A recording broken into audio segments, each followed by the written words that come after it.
함께하며 여러분의 내일을 응원합니다. 성공예감 이대호입니다.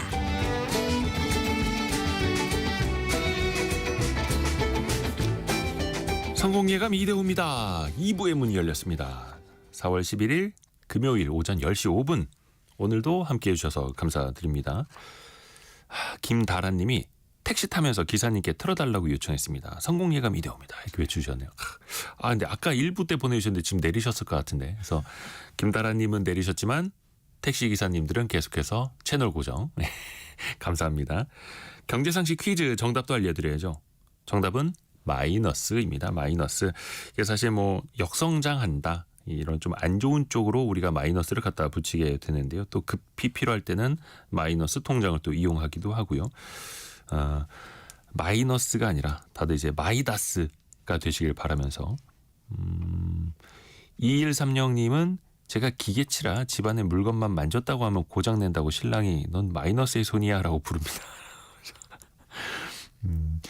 203이 쓰시는 분께서는요.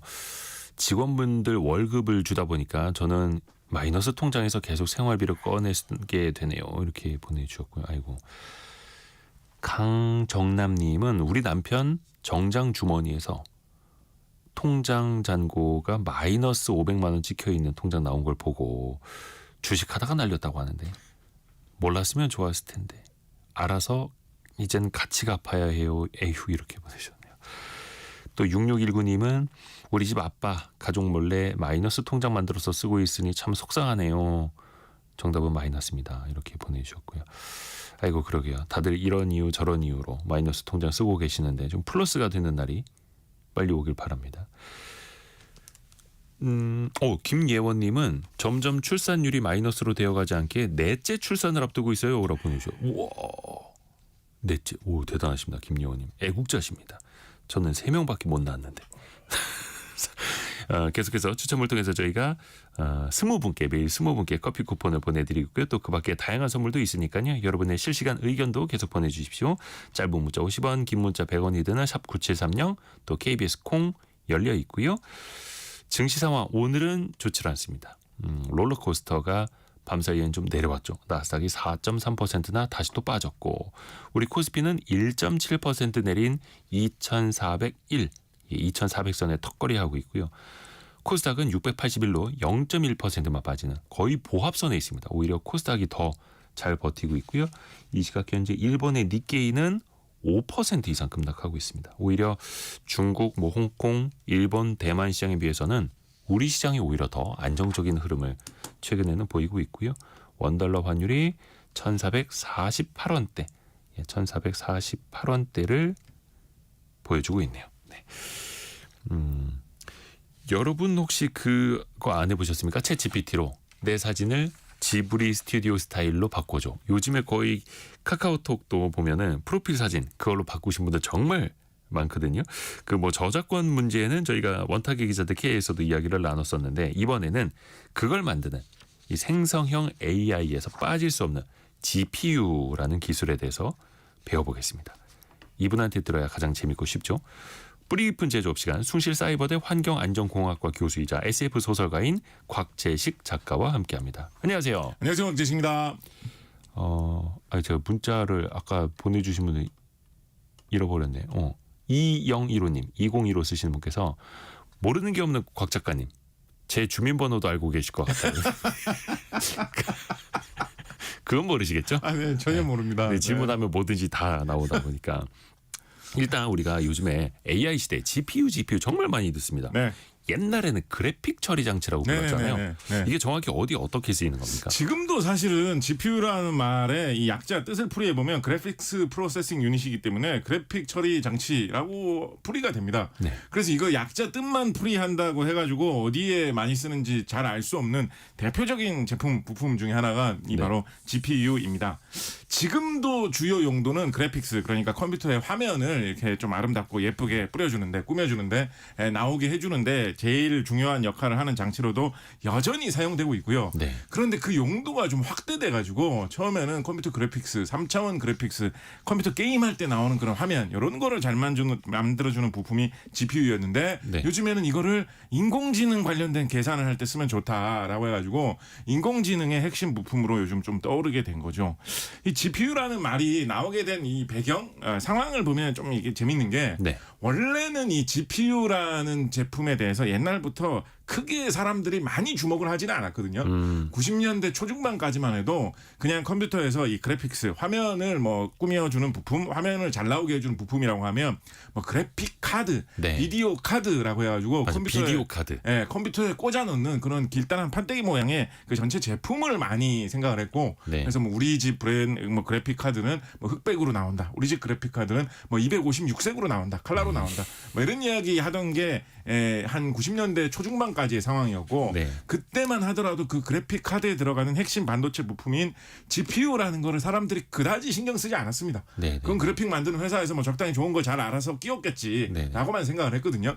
그런데 이 컴퓨터 그래픽에 대한 이런 수요가 점점점 증가를 하면서 이 컴퓨터 그래픽 카드의 핵심적인 반도체인 그런 부품을 생산하는 회사에서 요거를 우리가 좀 강조해가지고 좀 판매를 해봐야 되겠다. 어떤 좋은 반도체, 어떤 고급 반도체를 끼워놓은 컴퓨터를 갖고 있는 게 훨씬 더 성능 좋은 컴퓨터, 훨씬 더 뭐 게임도 부드럽게 잘 되는 컴퓨터라고 좀 선전할 수 있도록 만들어야 되겠다라고 하다가 지금 뭐 세계 반도체 업계의 뭐 제왕 중에 하나라고 할 수 있는 회사죠. 엔비디아에서 1999년에 자기 회사의 지포스 256이라는 지포스 브랜드의 제품을 만들어 가지고 판매를 하면서 네. 그 제품은 단순한 이 뭐 그래픽 카드용 반도체 칩, 단순한 비디오 카드용 핵심 반도체가 아니라 GPU라고 부르는 제품이다.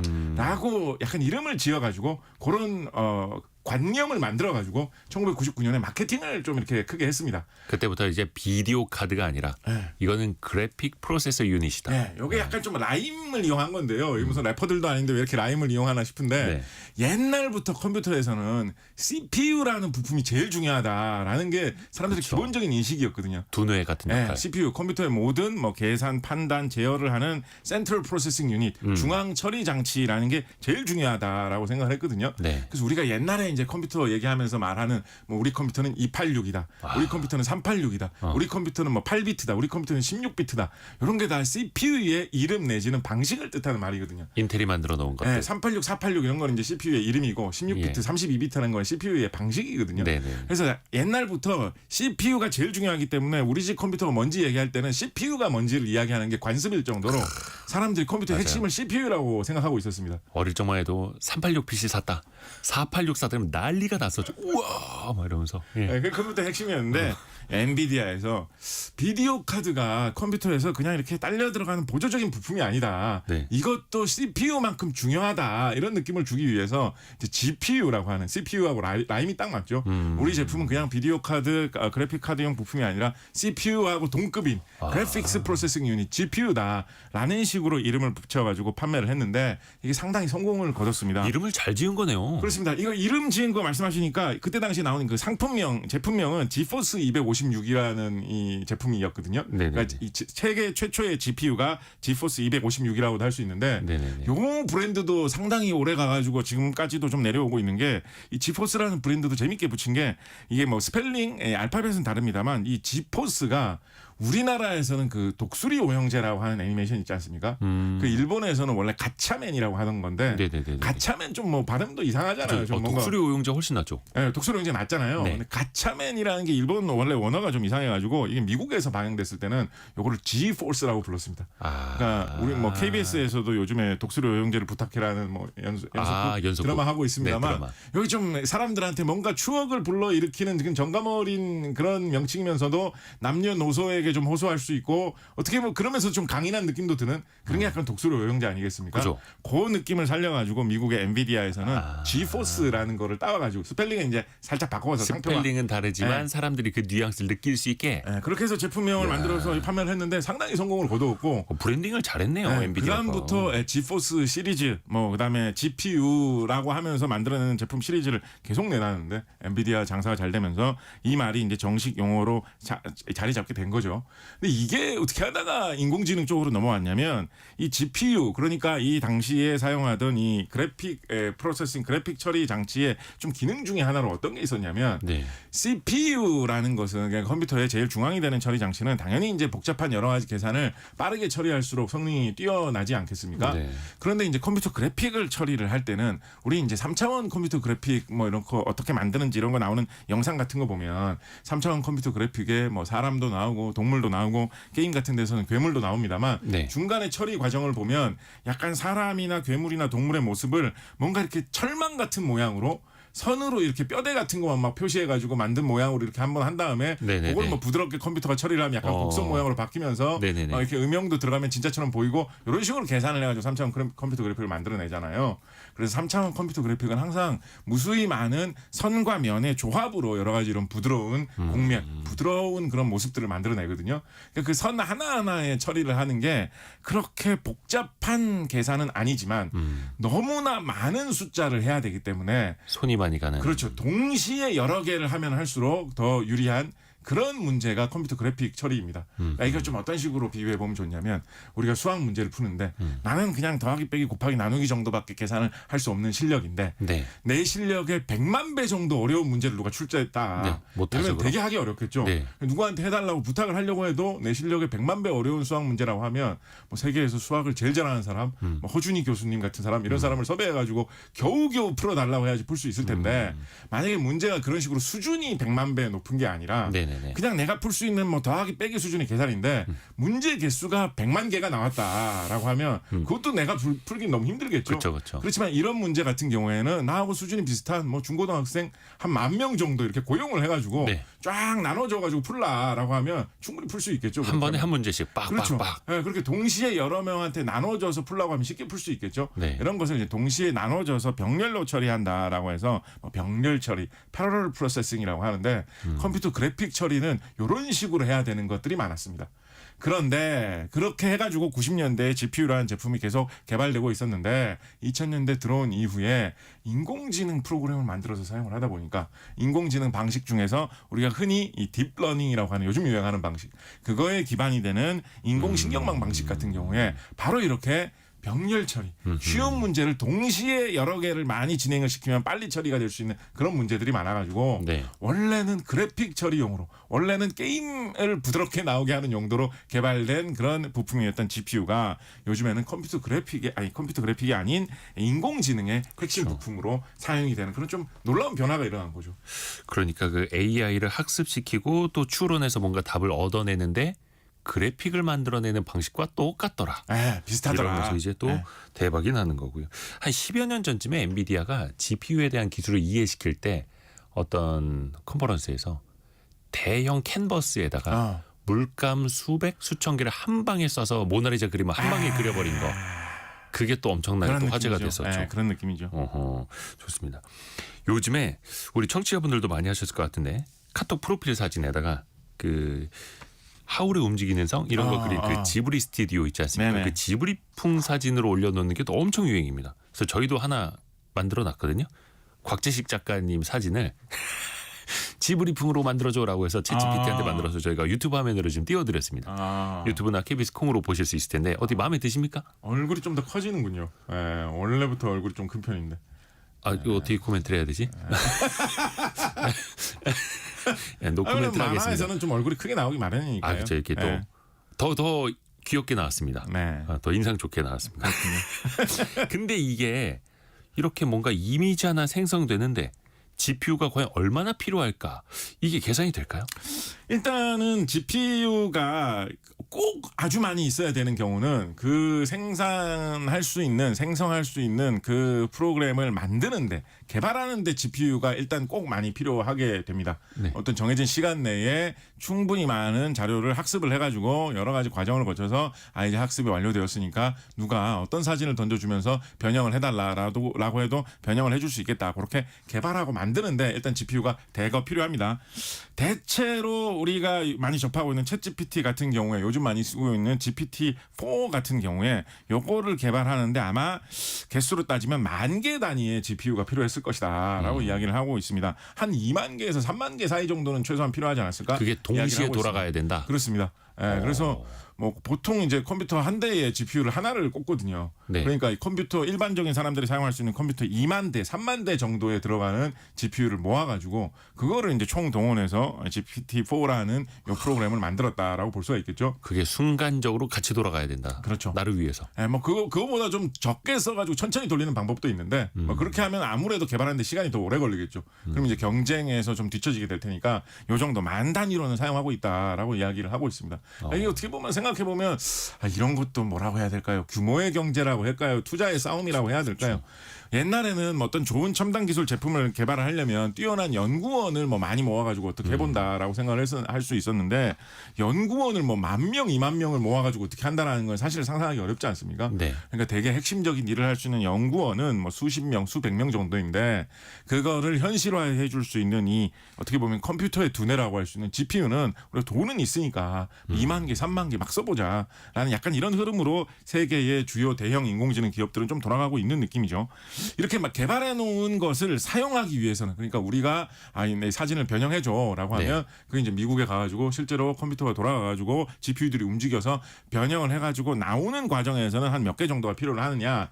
만약에 내가 개인적으로 내 사진 하나 정도를 변환을 하기 위해서 돌린다라고 한다면 GPU 한 7, 8개 정도면 그래도 적당히 돌릴 수가 있습니다. 그러니까 사용을 하는 데는 GPU가 훨씬 덜 드는 편이죠. 네. 그죠? 그런데 수많은 사용자들이 동시에 접속을 해가지고 이걸 다 요청을 하잖아요. 전 세계에서. 네, 그러니까 그거를 버티려면 역시 GPU가 많으면 많을수록 좋다라고 생각을 해볼 수가 있을 것 같습니다.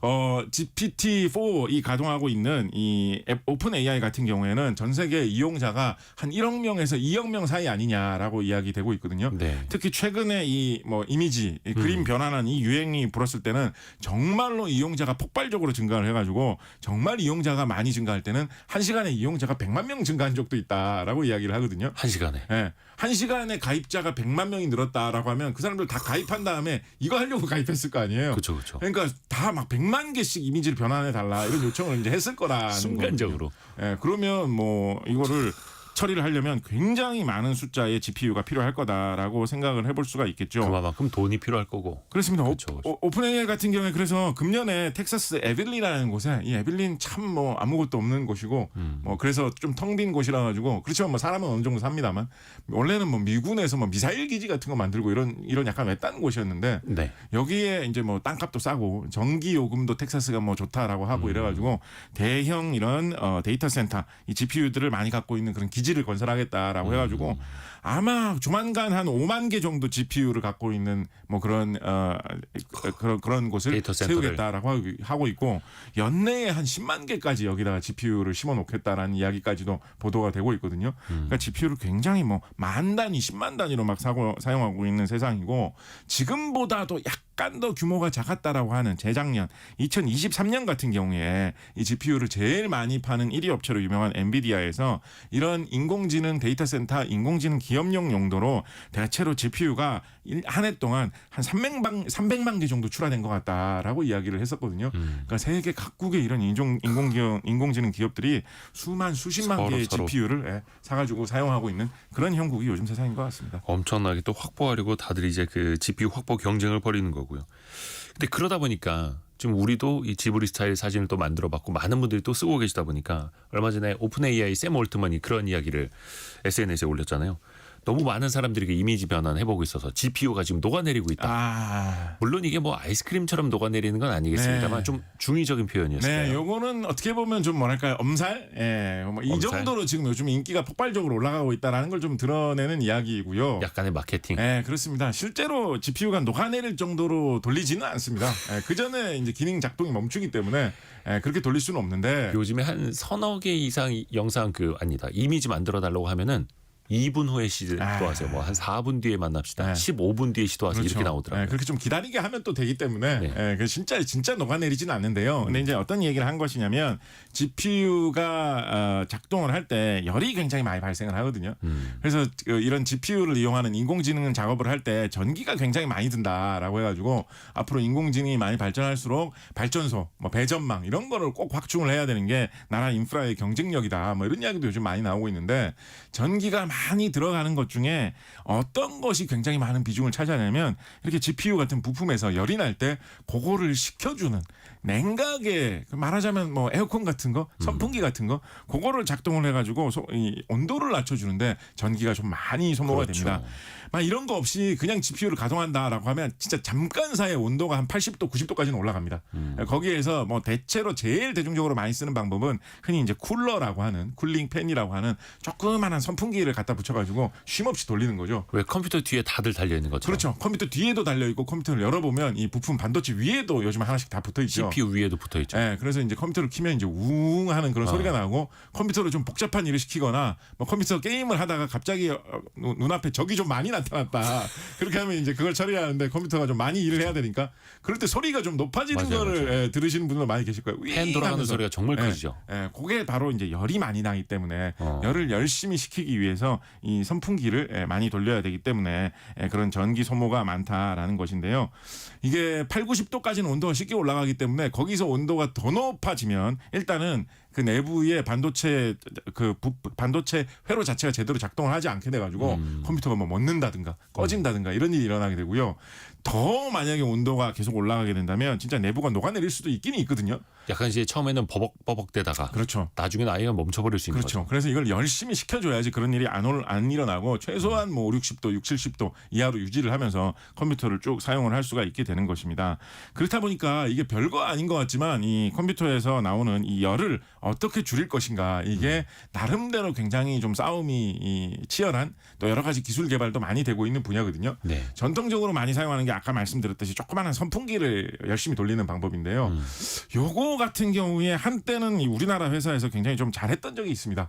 한 2000년대 중반까지만 해도 뭐 세계 시장의 뭐 수십 % 정도 점유율을 한국 업체가 차지한다라고 해가지고 요 안산 쪽에서 공장 운영하는 국내 회사가 상당히 좀 잘했던 적이 있었는데 네네네. 그런데 뭐 그 후로 뭐 여러 가지 뭐 국내 금융적인 그런 거에 뭐 여파 때문에 좀 고생도 있었고 그리고 세계 여러 업체들 뭐 당연히 이제 뭐 대만 업체들 이런 쪽에서 맹추격을 하면서 지금은 그때만큼 한국의 이 쿨러 만드는 회사가 그렇게까지 예전처럼 잘 되는 편은 아닙니다. 맞아 예전에 그 조립 PC 만들 때 우리나라 어떤 중소기업 거 성능 좋다. 그게 되게 유명했죠. 네, 그래서 그거 좀 어떻게 보면 아쉬운 부분이고요. 지금 쿨러 같은 경우는 대만 회사들 당연히 잘하고 있고 중국 회사들도 잘하고 있고 전통의 이런 기계공업의 강자인 뭐 독일 회사 이런 데서도 쿨러를 아주 꾸준히 만드는 편입니다. 그러니까 우리가 반도체 뭐 인공지능 이런 데 들어가는 하드웨어라고 하면 좀 그런 류의 산업만 딱 정해져 가지고 뭐 발전하는 것이 중요할 것 같지만 의외로 이렇게 약간 변두리에 있는 부수적인 것들. 선풍기 돌아가는 거를 잘 만드는 산업도 이게 세계적으로 크게 하면 상당한 정도의 사업이 된다라는 것인데 우리나라가 한때 이거 되게 잘했었는데 요즘 약간 좀 주춤한 것 같아가지고 아쉽다 이런 말씀도 좀 드려볼 수가 있겠죠. 요즘은 휴대전화 같은 이런 소형 기기에서도 성능이 워낙 좋아지니까 이 식히는 게 중요해지지 않았습니까? 그렇죠. 그래서 요즘은 좀 특이한 쿨러 방식도 많이 개발되고 있어가지고 뭐 특별한 어떤 금속 부품에 뭐 도자기로 재질된 부품 이런 걸 생각을 한 다음에 뭐 열을 잘 전달할 수 있는 파이프 같은 걸 넣어가지고 열을 최대한 뽑아내서 뭐 주변으로 흐트러내리는 뭐 그런 방법 사용하기도 하고요. 그러니까 선풍기를 돌리는 게 아니라 옆으로 열이 퍼지게끔. 그리고 아예 무슨 자동차처럼 순행식으로 그런 냉각수를 흘려가지고 이런 반도체 칩들을 식히는 뭐 냉각수 물이 아니라 특별한 어떤 기름 같은 거를 잘 흘려가지고 반도체를 식히는 뭐 이런 기술도 속속 많이 맞아요. 지금 실용화돼서 팔리고 있기 때문에 안 그래도 지금 지미님이 노트북에도 그 선풍기 쿨링 팬이 달려 있나요? 노트북은 소리 안 나는데 이렇게 보내주셨는데. 노트북에도 달려 있는 게 기본입니다. 근데 이제 스티브 잡스가 제일 싫어했던 게 그 팬이라고 했잖아요. 그렇죠. 팬 소리 돌아가는 거. 그래서 이거 없애는데 총력을 다 기울이겠다. 그렇죠. 그래서 결국은 애플은 그 팬이 없는 그 뭐 무슨 뭐 패드 무슨 그렇죠. 북 만들었고. 초창기에는 이제 그게 잘 안 돼가지고 엄청 고생 많이 했었죠. 팬 소리가 그거를 스티브 잡스 같은 경우는 정말 초기 막 80년대부터 이걸 너무 싫어해가지고 그것도 참 특이하죠 어떻게 보면. 그렇죠. 80년대는 그런 거 다 그러려니 했을 텐데 그때부터 너무 싫어해가지고 이걸 시키려면 당연히 선풍기가 돌아가야지라고 생각했을 텐데. 그래서 정말 뭐 만들기 어려운 제품 만들어서 단가도 높아지고 그러면서 사용했는데도 뭐 사용하다 보면 사용하는 감이 좀 다르고 해가지고 고생도 되게 많이 했었는데 그거를 끈질기게 매달린 결과 애플은 발열 처리에서 한때 굉장히 좋은 기술을 많이 갖고 있었던 뭐 그런 적이 있었죠.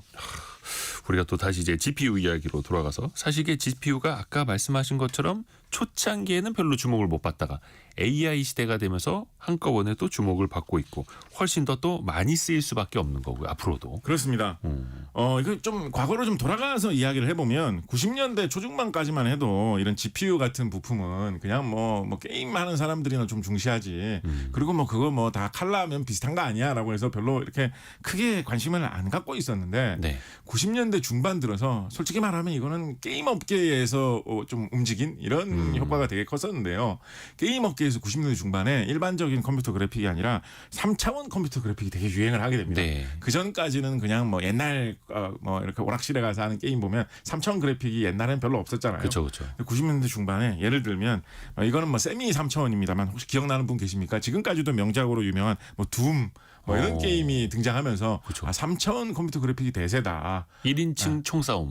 그런 게임 네. 막 되게 유행을 하면서 뭐 그런 거에 사람들이 관심을 많이 갖게 되었고 이 둠 개발한 컴퓨터 프로그래머 정말 전설적인 컴퓨터 프로그래머인 존 카맥 이런 사람들이 이런 기술에 완전히 꽂혀가지고 새로 개발하는 이 컴퓨터 그래픽을 이용한 컴퓨터 게임들은 이 그래픽 수준을 3차원 그래픽 수준을 아주 과감하게 올려가지고 컴퓨터 게임을 개발해가지고 출시를 했습니다. 네네네. 그래서 당시에 출시된 어떤 컴퓨터 게임들이 뭐 퀘이크 시리즈 뭐 이런 것들이었는데요. 90년대 말 2000년대 초에 유행했던 퀘이크 3편, 퀘이크 3 같은 경우에는 이게 제대로 부드럽게 게임을 돌리려면 상당히 고수준의 이 3차원 컴퓨터 그래픽을 지원을 해 줄 수가 있는 그런 GPU가 필요했었거든요. 그때부터 이제 슬슬 이제 친구들 사이에 그래픽 카드 성능 어떤 거 써야 되냐. 그렇죠. 이런 게 이제 오가기 시작을 했죠. 네, 그래서 그때 당시에 이런 GPU 성능 같은 거 새로 개발된 GPU가 뭐 엔비디아에서 나왔습니다. 네. 그때 당시에 이제 주요 경쟁사였던 회사가 3DFX 이런 회사 있었는데 3DFX에서 새 제품이 나왔습니다. 이런 거 얘기하면 항상 언론에서 실리는 게 이 3DFX로 퀘이크를 돌려봤더니 퀘이크 3를 돌려봤더니 이렇게 부드럽게 돌아가더라. 엔비디아에서 나온 제품으로 돌려봤더니 더 잘 돌아가더라. 이런 거를 항상 마치 무슨 성능 측정기처럼 이 퀘이크 3 게임 돌리는 맞아요, 거를 맞아요. 되게 많이 이렇게 보여줬었거든요. 그 시절에 게임 좀 하신 것 같은데요. 예. 아니 뭐 저는 이제 그냥 그 말씀하시니까 그런데 이게 이렇게 열풍이 불 수밖에 없었던 게 네. 퀘이크 3 정도가 나오기 전까지만 해도 게임이라는 게 보통 항상 이렇게 게임에 정해져 있는 줄거리를 따라가면서 그래서 한 판, 두 판 이렇게 넘어가면서 판이라는 말도 오랜만에 들어봅니다. 마지막 끝판이 되면 이 끝판 왕이 나오고 끝판 왕을 물리치면 이제 끝판을 게임 끝. 깨면서 내가 이기는 그런 게 한 90년대 초중반까지 게임 주류였는데 네. 퀘이크 3 정도 되면 이제 게임을 하는 게 그렇게 판을 넘기는 게 게임의 목적이 아닙니다. 보통 친구들하고 대결을 하는 게 목적이죠. 점수를 더 많이 높이고. 네, 퀘이크 3 같은 경우는 그래서 뭐 줄거리 같은 게 따로 없습니다. 그냥 친구들하고 총싸움 하는 게 그냥 게임 전체 내용이거든요. 그렇다 보니까 어떻게 되겠습니까? 더욱더 친구 컴퓨터하고 비교를 많이 하게 되죠. 내 컴퓨터로 화면이 이렇게 엉성하게 나오고 느리게 뻑뻑하게 돌아가는데 네 컴퓨터는 진짜 부드럽고 깨끗하게 실감나게 돌아간다. 그래서 엄마 아빠를 설득하고. 나도 좋은 GPU 사야 되겠다. 그래서 이게 좀 약간 웃긴 이야기일 수도 있는데 네. 사실은 이렇게 뭔가 혁신이 일어나는 게 전혀 의외의 장소에서 혁신이 터지는 경우가 많습니다. GPU라는 기술이 사실은 게임 잘하려고 게임을 더 잘 돌아가게 하는 제품을 개발하기 위한 치열한 경쟁 속에서 시작됐던 것인데 거기에서 나온 성과가 한 10년, 15년 지나가지고 의외로 인공지능에 확 터진 거죠. 그렇죠. 이런 방식이 분야들이 비슷하니까. 이런 분야들이 꽤 있습니다. 우리 일전에 한번 말씀드린 걸로 따지면 리튬이온 배터리도 요즘은 전기차, 뭐 에너지 저장 장치, 뭐 재생에너지 이런 거 관련된 수요가 되게 크잖아요. 네네. 근데 리튬이온 배터리 처음 나올 때는 제일 많이 사용되던 곳이 휴대전화 아니면 그때 당시에 이 휴대용 카세트 플레이어. 아이돌 음악 같은 거 듣는 청소년들이 사용하던 그 음악 듣는 기구에 사실 리튬이온 배터리가 처음 적용돼가지고 많이 팔렸던 거거든요. 네네네. 근데 만약에 그 시절에 80년대, 90년대 이럴 때 야 무슨 그런 가수 음악 듣는데 돈 쓰냐 그러는 거에 왜 투자하냐 그런 거는 생산성 없는 그냥 노는 기술이다라고 투자를 안 했다면 리튬이온 배터리도 나타날 수 없었겠죠. 아하. 마찬가지로 90년대 말에 GPU야 그건 게임 부드럽게 돌아가려고 개발한 거 아니야. 그런데 투자를 왜 해? 더 좀 생산적인데 투자를 해라 라는 생각만 있었다면 않았으면 지금의 인공지능을 AI가. 위한 GPU 기술도 탄생하기 어려웠을 것입니다. 아까 그 1인칭 그 슈팅 게임이라 그래야 되나? 그 FPS. 게임을 하광희님이 FPS 게임이라고 네. 딱 알려주셨네요. 네. 최지연님은 초기 그 3차원 게임 접할 때 헛구역질 많이 하셨다. 멀미 나죠. 멀미 나죠. 어지럽죠. 예. 그래서 저도 그 게임을 많이 못합니다. 너무 재밌는데 그 GPU가 만들어지는 과정 이야기하기 전에 현재까지 남아있는 뉴스 한번 더 정리를 하고 곽재식 작가랑 이야기 계속 이어갈게요. 라디오 정보센터 다녀옵니다. 윤석열 전 대통령이 파면된 지 일주일 만인 오늘 오후 5시 서울 환남동 관저를 떠나 서울 서초동 사저로 이동합니다. 경호 지원은 법적으로는 최대 10년이지만 관례상 종신 지원이 가능합니다. 대선 출마를 선언한 더불어민주당 이재명 전 대표가 이제부터 진짜 대한민국, 지금은 이재명이라는 대선 슬로건을 공개했습니다.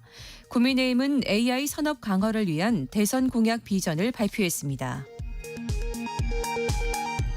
윤석열 전 대통령 파면 결정의 격분에 경찰 보수 유리창을 곤봉으로 부순 혐의로 윤 전 대통령 지지자 30대 남성 이모 씨가 구속 상태로 검찰에 넘겨졌습니다.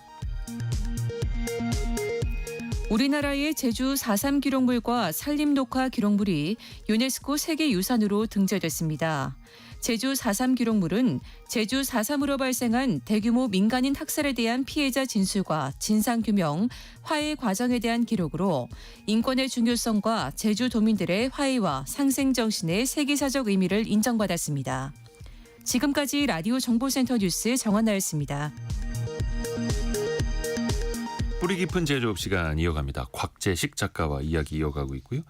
GPU 이야기하고 있는데 처음에는 이게 게임용으로 점점 더 이제 고도화됐던 거고 그러면서 이제 많은 수요가 생겨났던 거잖아요. 게임이 고도화될수록. 네. 근데 아까 그 최지현 님이 올려주신 것처럼 왜 이런 3차원 게임 특히 이제 1인칭으로 보는 게임을 할 때 왜 이렇게 멀미가 날까? 이거 되게 궁금하거든요. 이게 눈으로 볼 때는 3차원 게임이니까 직접 내가 움직이고 있다라고 생각을 하거든요. 네. 근데 실제로 몸의 움직임은 움직임이 없는 거잖아요. 그렇죠. 보이기에만 움직임이 나타나는 거잖아요. 그러니까 그게 이제 자꾸 헷갈림을 두뇌 속에서 가져와가지고 약간 멀미 같은 증상을 만들어내는 거거든요. 예. 그래서 옛날에 이거 너무 여러분들을 게임으로 이끄는 발언인지 모르겠습니다만 주말 앞두고 있으니까요. 옛날에 네. 3차원 게임 하다가 멀미 많이 나셨던 분들은 예. 요즘 게임을 다시 한번 해보십시오. 요즘 게임은 그게 훨씬 덜합니다. 덜해요. 왜냐하면 요즘 게임 만드는 회사들은 최대한 많은 사람들을 게임으로 끌어들이기 위해서 이거를 최대한 덜 나게 많이 노력을 합니다. 예를 들면 일부러 조금 이렇게 좀 움직임을 좀 줘가지고 약간 좀 이거는 뭐 이런 화면에 보이는 거다 착각하지 마라라는 거를 좀 뇌에다 신호를 줄 수 있는 그런 움직임을 일부러 좀 넣기도 하고요. 진짜 내가 실제로 움직이는 것처럼 느껴지게. 그런 느낌을 좀 줄 수 있게 일부러 좀 약간 굳이 이렇게 할 필요 없는데 싶은 움직임을 좀 넣기도 하고 그 외에도 뭐 여러 가지 방법으로 최대한 이 3차원 멀미를 좀 적게 하기 위해서 FPS 멀미를 적게 하기 위해서 이 소프트웨어 게임 제작사들이 좀 노력을 하고 있거든요. 그래서 요즘 게임을 해보시면 이것 때문에 겨우 게임 끊으신 분들에게는 좀 죄송한 말씀일 수도 있겠습니다만 맞아요. 요즘 게임이 그래서 이게 멀미가 좀 덜합니다. 기술의 발전이 그런 식으로. 그렇습니다. 그래서 저도 이런 FPS 게임 한 10분 이상 못 하거든요. 멀미 나서.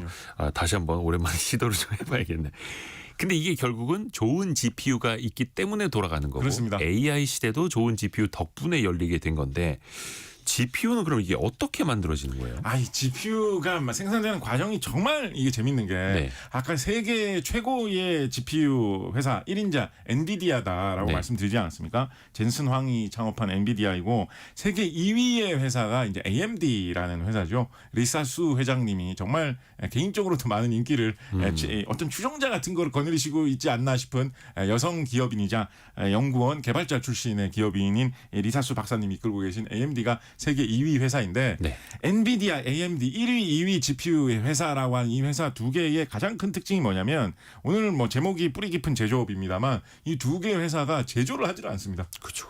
그래서 이 팹리스라고 하죠. 반도체 업계에서는 공장이 없는. 팹이라는 게 이제 fabrication 제조라는 뜻인데 팹리스 제조가 없다라는 그런 이야기입니다. 이게 이 두 회사의 좀 가장 큰 특징이고 특히 이 젠슨 황의 엔비디아 같은 경우에는 이 팹리스로서의 특징을 굉장히 좀 잘 보여주는 게 이 젠슨황 같은 경우는 엔비디아 이 창립자 중에 한 명이거든요. 네. 어떤 무슨 패밀리 레스토랑 같은 데서 서로 모여가지고 식당에서 알바하다가 한쪽 구석에서 우리가 여기서 잘 의논해가지고 우리도 회사 하나 차려볼까라고 하면서 이래가지고 회사 차리면서 시작된 게 엔비디아라고 하는데 네. 그래서 다른 반도체 회사에서 일하던 사람들이 나와가지고 우리가 이런 신선한 아이디어가 있으니까 아마도 제가 보기에는 젠슨황 선생님이 게임을 좀 좋아하셨던 것 같아요. 근데 내가 보기에는 앞으로는 게임이 점점 더 컴퓨터 그래픽이 화려해지기 때문에 이거를 위한 전용 반도체 시장이 계속해서 늘어난다. 지금 우리가 일하는 회사에서는 이런 쪽으로 우리가 아무리 아이디어를 내도 그쪽으로 회사가 일하는 쪽으로 갑자기 방향이 꺾일 것 같지 않으니 마음 맞는 사람 한 4-5사람 모여가지고 우리가 한번 창업해보자 라고 해가지고 시작된 회사가 엔비디아거든요. 네. 그러니까 이런 식으로 회사가 창업이 되다 보니까 이거를 뭐 큰 반도체라는 게 얼마나 만들기가 어렵습니까? 그렇죠. 큰 공장을 지어가지고 거기서 제품을 만들어서 뭐 사람들한테 판매하고 이렇게 하기를 생각하기는 어렵거든요. 그래서 공장 없이 반도체를 이 도면상으로 설계만 하고 사실은 뭐 반도체 도면은 말이 도면이지 약간 컴퓨터 프로그램처럼 생겼습니다. 설계를 하고 그 설계된 내용을 그거를 위탁 생산만 주문 받아가지고 생산만 전문으로 해주는 그런 공장만 갖고 있는 회사에다가 주문을 하면 그 회사에서 그거를 싸게 찍어내가지고 판매를 하게 해주는 그런 방식으로 이제 영업을 해서 운영되는 회사죠. 그렇죠. 그래서 그런 식으로 이제 주문 생산 위탁 받아가지고 생산만 해주는 회사를 이 파운드리라고 합니다. 세계의 파운드리 업계의 이제 절대 강자가 대만의 그 유명한 이제 TSMC라는 회사죠.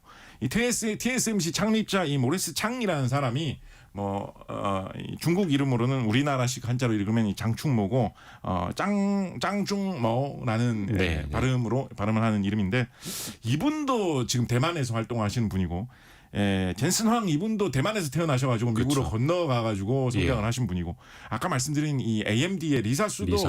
부모님이 이 대만에서 태어나셔가지고 이민 2세, 이민 1.5세 정도 되시는 분이거든요. 네. 심지어 리사수하고 젠슨황은 이게 촌수가 좀 멀어서 그렇지 친척입니다.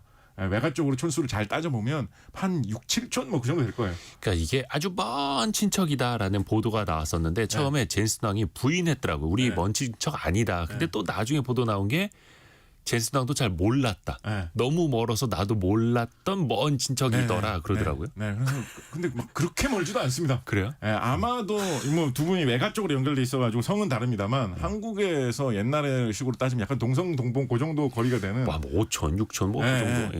그래서 대만계가 지금 미국 반도체 업계에 되게 이상하게 많이 퍼져가지고 대활약을 하고 있는 그런 국면이죠. 그렇죠. 특히 이 모리스 챙 같은 분은 이분은 사실은 원래 대만 출신도 아니고요. 중국 본토 출신이신데 근데 미국에 건너와가지고 한참 활동을 하다가 50대까지 미국에서 이런 반도체 관련 기술 1인자로 굉장히 화려하게 활동을 하시다가 50대 한 후반쯤 돼가지고 보통 이제 이때쯤 되면 기술 업계에서는 이제 이렇게 세상이 빨리 변하는 기술에서 내가 50대 후반쯤 되면 이제 서서히 은퇴를 해야 되겠다라는 생각을 할 시기인데 이분은 대만으로 건너가가지고 어떻게 보면 자기의 고향도 아닌 그러니까 아마도 대만 정부나 대만에 있는 많은 기술계 인사들이 모셔오려고 엄청나게 노력을 했겠죠. 그렇죠. 대만으로 건너가가지고 기업인으로서 제2의 인생을 시작을 해가지고 TSMC라는 그때까지는 없었던 어떻게 보면 좀 상상하기 어려웠던 우리는 주문이 들어오면 그거를 반도체 생산해주는 사업만 한다.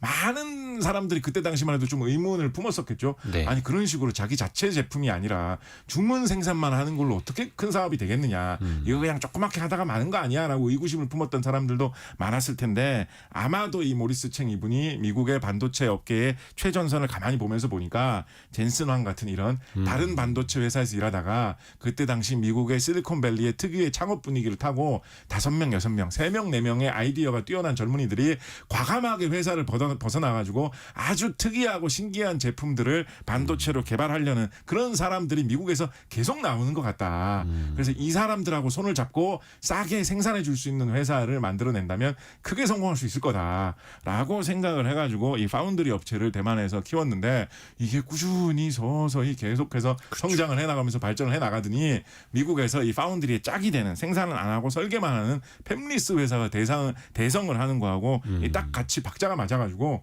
지금은 뭐 엄청난 규모의 어마어마한 규모의 반도체 회사로 TSMC가 성장을 하게 되었죠. 이제는 뭐 그냥 아예 종합 반도체 설계해서 제조까지 하는 회사보다 설계만 따로 제조만 따로 하는 회사들이 훨씬 더 커졌죠. 네, 그게 수십 이제 배 커졌죠, 그게 또. 정말 어떻게 보면 좀 신기한 것이고 산업의 흐름이 참 이게 따라가기가 쉽지 않다라는 것이 당연히 많은 사람들이 이거를 뭐 그런 얘기하죠. 수직적으로 통합되어 있다 이런 얘기를 하죠. 한 네. 회사 안에서 많은 걸 다 하면 여러 가지 경쟁력이 서로 시너지를 내면서 높아질 수 있기 때문에 좋다라는 발상이 일반적이었습니다.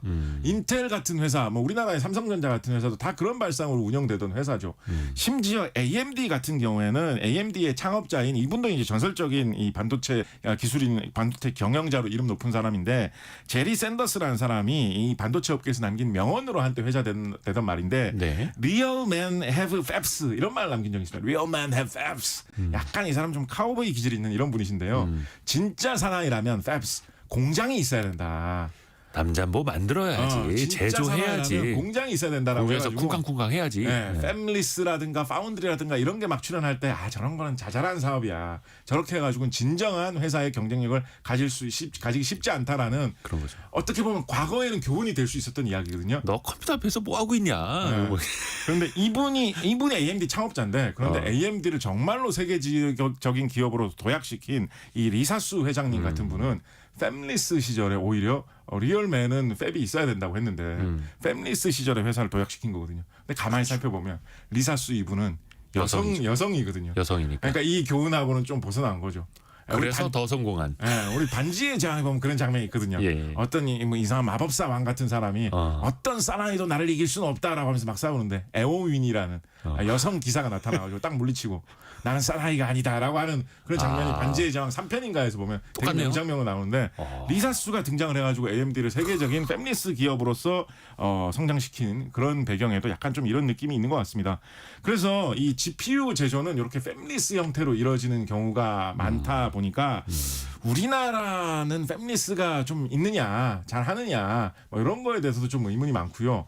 우리나라에서는 그러면 팹리스의 어떤 경쟁력이 앞으로 좀 키워 나가야 된다라고 한다면 반대로 우리나라는 제조업이 강하다고 하니까 그렇죠. 미국의 이런 팹리스 주문을 받아가지고 해올 수 있는 데는 많이 있느냐라고 하면 뭐 거기에 대해서도 어떻게 하면 TSMC를 조금이라도 따라잡을 수 있을까에 대해서 많은 이야기들이 나오고 있는 형편이죠.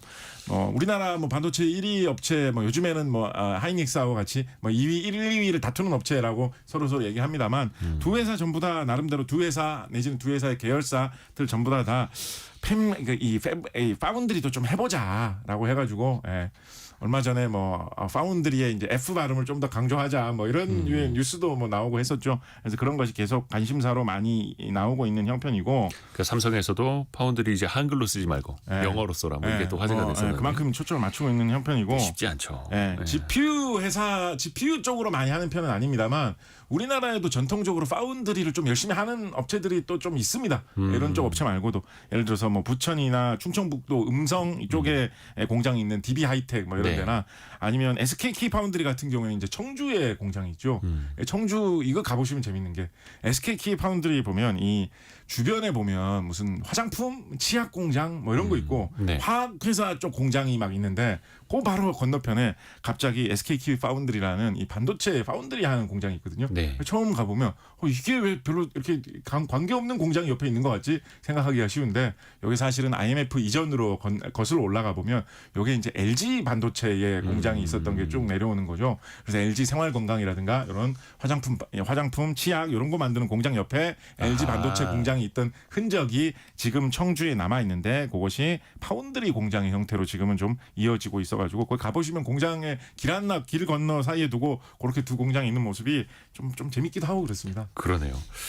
그래서 어떻게 보면 이제 우리나라에서는 제조도 잘 하고 있고 또 이제 막 팹리스 설계 전문으로 하는 기업들도 뭐 막 메타가 인수하고 싶다거나 막 이런 회사들도 이제 막 나오고 있는 거고요.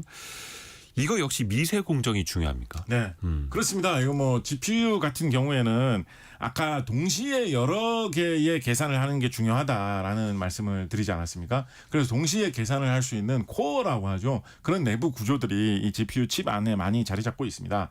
일반적으로 우리가 계산을 할 때 쓰는 CPU 같은 경우에는 이런 코어가 뭐 보통 한 2개씩 많으면 한 4개, 8개씩 이렇게 들어있거든요. 그래서 일반적인 CPU는 뭐 최대 좀 급하다 싶으면 4개 정도의 계산은 동시에 처리 처리를 할 수가 있는데 GPU는 동시에 여러 가지 계산을 처리하는 게 약간 주특기라고 말씀드렸잖아요. 그렇죠. 그래서 GPU 같은 경우에는 과거에도 이 코어라는 게 동시에 계산할 수 있는 단위가 뭐 수십 개씩 있었고요. 요즘 GPU들은 뭐 수백 개씩, 수천 개씩 있는 경우도 있고 최신 제품은 막 만 개 단위로 GPU 칩 하나에 계산할 수 있는 코어가 들어있는 그런 경우가 있거든요. 그 GPU 칩 하나 보면 그냥 뭐 좀 손가락 몇 개 정도만 네네네. 작은 크기인데 거기에 계산을 할 수 있는 단위는 만 개씩 박혀 있다라고 하는 거니까 네. 그 안에 세부적으로 얼마나 작게 설계를 해가지고 아주 미세한 회로 속에 얼마나 많은 숫자의 트랜지스터가 들어갈 거냐라고 생각을 해보면 GPU를 생산하는데 이제 미세 공정이 굉장히 이제 중요하다라고 볼 수 있을 것이고 그렇기 때문에 뭐 최신 이 엔비디아에서 설계하는 이 GPU를 만들 수 있는 공장은 대만의 TSMC하고 한국의 뭐 삼성전자 같은 우리나라 정상급 이런 파운드리 사업하는 업체밖에 없지 않느냐. 요거를 지렛대로 삼아서 우리도 TSMC를 좀 따라잡아야 된다. 이런 이야기가 많이 나오고 있고 네. 실제로 일부 이런 엔비디아 제품을 삼성전자에서 과거에 이렇게 파운드리로 받아가지고 생산한 적도 있었죠. 그렇게 하다 보니까 요즘에는 이제 젠슨왕 회장님이 이게 참 조심스러운 이야기인데 젠슨왕 회장님이 살짝 이렇게 뉘앙스만 흘려도 주식시장이 막 출렁출렁하거든요. 그렇죠. 파운드리를 다른 회사에 맡기는 것도 고려하고 있다. 이런 식으로 말하면 다른 회사가 어디를 말하는 걸까?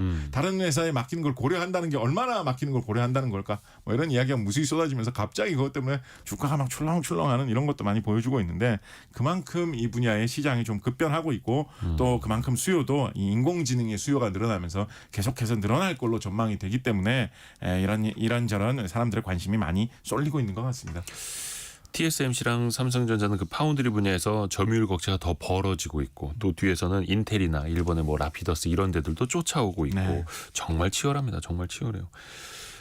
GPU 시간이 벌써 다 됐는데 짧게 그러면 네. 이 GPU가 향후에 어디까지 쓰일 수 있는지 미래엔 또 어디까지 연결이 될까요? 우리가 이제 별의별대의 인공지능이 지금 다 들어갈 거라고 생각을 하고 있기 때문에 네. 예를 들어서 별거 아닌 사소한 제품에도 인공지능이 다 들어갈 거다.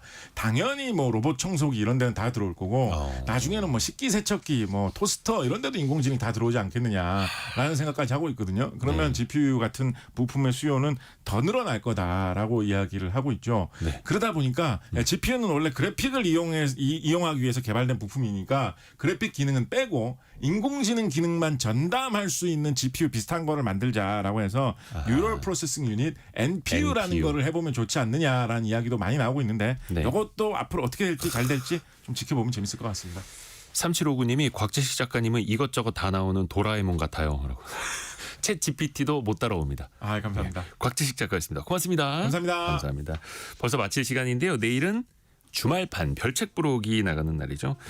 트럼프 2기 행정부 정말 뭐 관세 비롯해서 이것저것 정말 말로 시장을 막 흔들고 있는데요.